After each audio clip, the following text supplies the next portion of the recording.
Amincin Allah ya tabbata gare ku masu sauraro, kamar yadda muka saba ka muku sharhi kan fitattu da ma tarihin rayuwarsu. Cikin wannan sako za ku ji Sanata Ali Indime daga jihar Borno ya bayyana cewa dole ne ya faɗa wa shugaban ƙasa Bola Ahmed Tinubu gaskiya ko da za a kore shi daga jam'iyyar. Idan wannan ne farkon ka ko farkon ke shiga wannan channel da na subscribe, sannan kuma da na kararruwa domin samun shirye-shiryen mu da zarar mun daura. Wani kusa a jam'iyyar APC mai mulki a Najeriya kuma dan majalisar dattijai mai wakiltar Borno ta Kudu ya ce zai ci gaba da faɗawa shugaban ƙasa Bola Ahmed Tinubu gaskiya ko hakan zai janyo masa kora daga jam'iyyar. Sanata Ali Indime ya ce kowa ya san abin da ke faruwa a ƙasar nan, kowa yana ji a jikinsa, kuma ba laifi bane in gaya wa shugaban ƙasa don ya kawo gyara. Sai dai ga dukan alamu ko shugaban ƙasa bai ga laifin waɗannan kalamai ba, to ran jam'iyyarsa ta APC ya ɓace, abin da ya sanya ta fitar da sanarwa tana yi wa Sanata Ali Indime gargaɗi. APC ta nuna cewar Sanata Ali Indime babban ɗan jam'iyya ne kuma seneta, sannan yana da kima sosai a idonta da kuma jama'a, don haka ina jinta bai kamata duk lokacin da za a ambace shi sai a ce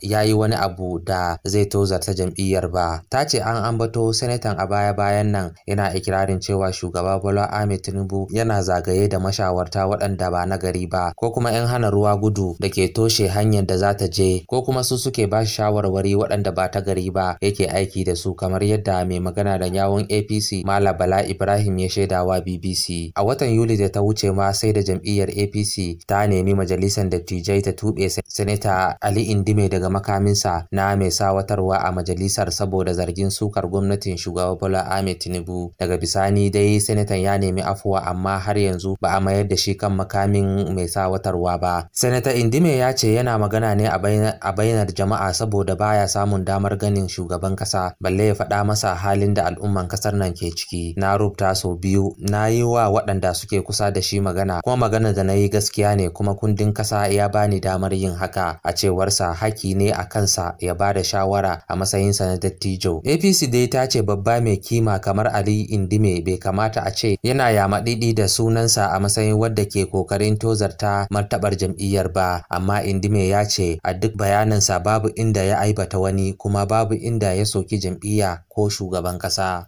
Ya ce duk maganar da ake yi madukar dai game da shawara ce to yana nan akan matsayinsa. Sanatan ya ce ya bi duk wani hanya da zai iya bi don ganin ya samu damar ganin shugaban kasa saboda ya bayyana masa halin da 'yan Najeriya ke ciki, amma bai yi nasara ba. Maganar cewa ni babban jan jam'iyya ne wadda ba zai iya ganin shugaban kasa ba haka bane. Ya ce yana magana ne don sauke nauyin al'umma da ke kansa a matsayinsa na mai wakiltan jama'a. A baya-bayan nan dai al'umman Najeriya sun sake shiga cikin matsin rayuwa bayan kamfanin samar da man fetur NNPCL ya kara sanar da karin kuɗin man fetur. Karin kimanin kashi 15 shine na biyu a cikin tsawon wata guda. To masu sauraro ka kuma ta ku danna subscribe sannan kuma danna kararruwa domin samun shirye-shiryen mu da zaran mun daura.